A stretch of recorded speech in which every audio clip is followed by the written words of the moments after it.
memulai pelajaran kita, marilah kita berdoa. Tuhan Yesus, terima kasih buat pagi yang indah ini. Terima kasih Tuhan buat kesehatan dan kekuatan yang Kau berikan. Ya Tuhan, kami akan memulai pembelajaran kami hari ini. Tuntun dan bimbinglah kami agar kami dapat mengerti dan memahami apa yang akan kami pelajari. Terima kasih Tuhan Yesus. Amin. Nah anak-anak, hari ini kita akan melanjutkan pembelajaran kita, yaitu pelajaran 2, dampak dosa. Bahan bacaan Alkitab kita, Kejadian 4. Nah anak-anak, simaklah cerita berikut ini. Pada suatu saat, Allah memberikan anak kepada Adam dan Hawa. Anak pertama adalah seorang laki-laki. Mereka menamainya Kain. Anak berikutnya juga seorang laki-laki. Mereka menamainya Habel. Kain bertumbuh menjadi dewasa dan bekerja sebagai seorang petani. Ia berladang, menghasilkan buah-buahan dan sayur mayur. Sementara itu, Habel menjadi gembala. Ia memelihara banyak domba. Suatu hari, Kain dan Habel ada di ladang bersama-sama. Kain berkata dalam hati, "Hari ini aku akan membawa persembahan kepada Allah di atas mezbahku." Jadi, Kain membawa hasil kebunnya. Ia meletakkannya di atas mezbah dan membakarnya bagi Allah. Habel juga sedang membawa persembahan kepada Allah. Habel membawa seekor anak domba peliharaannya dan mempersembahkan kepada Allah di mezbahnya. Tiba-tiba Kain menjadi marah karena Allah menerima persembahan Habel. Persembahan Kain tidak berkenan bagi Allah. Lalu Kain mendengar suara Allah yang berfirman, "Kain, mengapa engkau marah? Jika engkau berbuat baik, aku akan berkenan kepadamu. Jika tidak, dosa ada di pintu hatimu."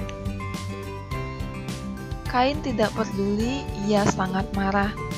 Ia mengajak Habel ke padang dan memukul Habel dengan keras, sehingga Habel tersungkur, lalu akhirnya meninggal. Tiba-tiba terdengar suara Allah berseru kepada Kain, "Kain, di mana adikmu Habel?" Kain tidak berani mengatakan apa yang telah dilakukannya. Jawabnya, "Apakah aku harus menjaga adikku?" Tetapi Allah mengetahui apa yang telah diperbuat Kain. Allah mengetahui segalanya. Allah berfirman kepada Kain, "Karena engkau telah melakukan dosa yang besar, ladangmu tidak akan pernah lagi memberikan hasil bagimu. Engkau akan mengembara kemana-mana, juga jauh dari rumah. Engkau harus mencari makananmu di sana-sini. Engkau akan menjadi pengembara." Lalu Kain ketakutan, kata Kain, "Akan jadi apa aku ini? Jika aku pergi dan mengembara kemana-mana, seseorang akan menemukanku, lalu membunuhku." Tetapi Allah mengasihi Kain. Allah berfirman, "Aku tidak akan membiarkan siapapun membunuhmu." Jadi, Allah membuat suatu tanda pada Kain, agar tidak seorang pun membunuhnya. Kain meninggalkan rumahnya. Nah anak-anak, dari cerita yang telah kalian dengarkan, apa yang kamu pelajari dari cerita tentang Kain dan Habel? Kedua, mengapa Kain membunuh adiknya Habel? Ketiga, apakah dampak dari dosa yang dibuat oleh Kain? Nah anak-anak, kalian dapat menulis jawaban kalian di buku tugas agama kalian ya. Sesudah Adam dan Hawa diusir oleh Allah dari Taman Eden, Hawa melahirkan seorang anak laki-laki yang dinamai Kain. Kemudian, Hawa kembali melahirkan seorang anak laki-laki dan mereka menamai bayi itu Habel. Nah, anak-anak, ketika Adam dan Hawa diciptakan Allah, mereka sempurna dan belum berbuat kesalahan.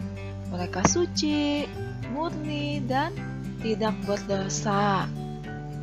Nah, anak-anak, lalu Adam dan Hawa berdosa karena mereka tidak taat pada perintah Allah. Adam dan Hawa menentang perintahnya. Ketika Kain dan Habel dilahirkan, mereka sudah mempunyai sifat perseteruan atau permusuhan dengan Allah karena mereka tidak taat kepada Allah, sehingga mereka diusir dari Taman Eden. Nah, anak-anak, Kain dan Habel dilahirkan di luar Taman Eden. Ketika Kain dan Habel tumbuh menjadi dewasa, Kain menjadi seorang petani dan Habel menjadi seorang gembala. Adam dan Hawa mengajarkan Kain dan Habel agar berbakti kepada Allah. Salah satu caranya dengan mempersembahkan korban persembahan kepada Allah. Habel mempersembahkan seekor domba dan Kain mempersembahkan hasil dari cocok tanamnya. Allah menerima persembahan Habel, tetapi tidak menerima persembahan Kain. Lalu Kain marah sekali. Kemudian berfirmanlah Allah kepada Kain, "Mengapa engkau marah? Mengapa mukamu geram? Apakah mukamu tidak berseri jika engkau berbuat baik?" Nah, anak-anak, kita dapat melihatnya dalam ayat 6 dan 7. Nah, anak-anak, lalu Kain membunuh adiknya. Ia marah karena Habel. Ia marah kepada Habel karena iri hati. Kain juga marah kepada Allah. Allah sudah menegur Kain dan berharap ia akan berubah. Namun, Kain tidak memperhatikan kata-kata Allah. Kain marah karena Allah lebih senang dengan persembahan Habel. Kain iri terhadap Habel. Allah bertanya kepada Kain mengenai Habel, dan Kain menjawab bahwa ia tidak tahu mengenai kebenaran adiknya. Kita dapat melihatnya dalam ayat 9. Allah sebenarnya sudah tahu bahwa Kain telah membunuh adiknya. Oleh sebab itu, Kain pun akhirnya dikutuk. Nah, anak-anak, kalian dapat membacanya di ayat 10 dan 11. Allah mengatakan bahwa tanah yang ditanami Kain tidak akan menghasilkan apa-apa. Kain akan menjadi seorang pelarian dan pengembara. Itulah hukuman dari Allah atas dosa yang diperbuat Kain. Nah, anak-anak, kita dapat mengetahui sifat-sifat Allah yang tergambar melalui cerita dari Kain dan Habel adalah sebagai berikut. Yang pertama, Allah itu Maha Benar. Allah menerima Habel dan persembahannya. Yang kedua, Allah itu Maha Tahu. Sebelum Allah bertanya kepada Kain, Allah sudah mengetahui bahwa Kain telah membunuh Habel. Yang ketiga, Allah Maha Suci. Allah membenci dosa. Allah menghukum Kain karena ia sudah berdosa. Yang keempat, Allah itu sumber rahmat. Allah menasihati Kain agar dia berbuat benar dan beriman kepadanya seperti Habel. Allah tidak mengizinkan seorang pun membunuh Kain. Nah, anak-anak, untuk pembelajaran kita hari ini sampai di sini. Ibu berdoa dan berharap kalian selalu baik-baik saja dan tetap semangat meskipun belajar dari rumah saja. Nah, anak-anak, sebelum kita mengakhiri pembelajaran kita hari ini, marilah kita berdoa. Lipat tangannya, tutup matanya, dan kita berdoa. Tuhan Yesus, terima kasih atas bimbingan-Mu sehingga kami telah menyelesaikan pembelajaran kami hari ini. Allah pengasih, kami mengaku bahwa kami adalah orang-orang berdosa yang sering melawan perintah-Mu. Sinarilah hati dan pikiran kami dengan terang Roh Kudus agar hati dan pikiran kami selalu dituntun ke arah yang benar.